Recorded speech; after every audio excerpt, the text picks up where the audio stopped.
যখন মক্কার কাফেরেরা আল্লাহ রসুল সাল্লাল্লাহু আলাইহি সাল্লামকে হত্যার জন্য ষড়যন্ত্র করেছিল, তখন আল্লাহর নির্দেশে তিনি হিজরতের উদ্দেশ্যে রওনা হন। তার সাথে ছিলেন তার পরম বন্ধু হজরত আবু বকর রাদিয়াল্লাহু তাআলা আনহু।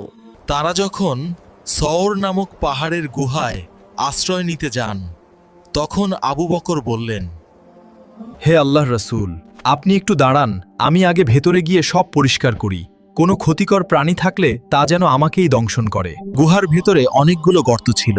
আবু বকর নিজের চাদর ছিঁড়ে এক একে সব গর্ত বন্ধ করলেন, কিন্তু শেষ একটি গর্ত বাকি রয়ে গেল। রাসূল ক্লান্ত হয়ে আবু বকরের কোলে মাথা রেখে ঘুমিয়ে পড়লেন। আবু বকর সেই খোলা গর্তটির উপর নিজের গোড়ালি চেপে ধরলেন। ঠিক সেই সময় একটি বিষধর সাপ তার পায়ে দংশন করল।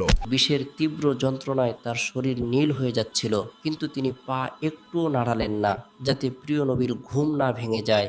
যন্ত্রণার চোটে তার চোখ থেকে এক ফোঁটা পানি গড়িয়ে রসুলের চেহারায় পড়ল।